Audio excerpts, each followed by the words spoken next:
चव्हाण साहेब, नेहमी असं म्हटलं जायचं की सध्या अशोक चव्हाण साहेब चिंतेत आहेत. सरकार गेल्यानंतर त्यांच्याबद्दल ईडीची कारवाई वाढण्याची शक्यता आहे. एक डायरी सापडली आहे, त्या डायरीमध्ये एक नोंद आहे आणि त्यातून मग अशोक चव्हाण हे भाजपबरोबर जाऊ शकतात. असं विश्लेषण गेले अनेक दिवस, अनेक महिने सुरू होतं आणि मग अचानकपणे अशोक चव्हाण आम्हाला भाजपमध्ये जाताना पाहायला मिळाले.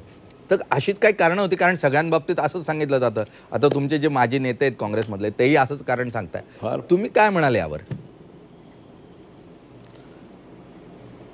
असं आहे, अशा प्रकारचा जे काही प्रचार आहे तो एकदम धादांत खोटा आहे, चुकीचा आहे. आणि आपल्याला माहिती ह्या बाबतीमध्ये सुप्रीम कोर्टाचे अनेक जजमेंट्स आहेत. आपल्याला कल्पना आहे, दिल्लीमध्ये एका वेळेस केंद्र सरकारची डायरी सापडली असताना त्या ठिकाणी अनेक मातब्बर नेत्यांचे सर्वपक्षीय त्यात नावं होती. सुप्रीम कोर्ट जजमेंट आपण आज पाहिलं असेल ना काय झालं देशामध्ये. मुद्दा अपप्रचाराचा भाग आहे. त्याच्यामुळे अशात काही तथ्य नाही आहे. आणि माझ्या बाबतीमध्ये जे काही घडलं ते या सरकारच्या किंवा भाजप सरकार जे घडलंच नाही, अगोदर सरकार आमचं असताना त्यावेळेसच माझ्यावर जे काही घडायचं घडलेलं आहे. त्यामुळे हे जे काही दाखवण्याचा प्रयत्न चालला आहे की काहीतरी भीती दाखवत आहेत हे फार चुकीचं, असं काही घडलं नाही आहे.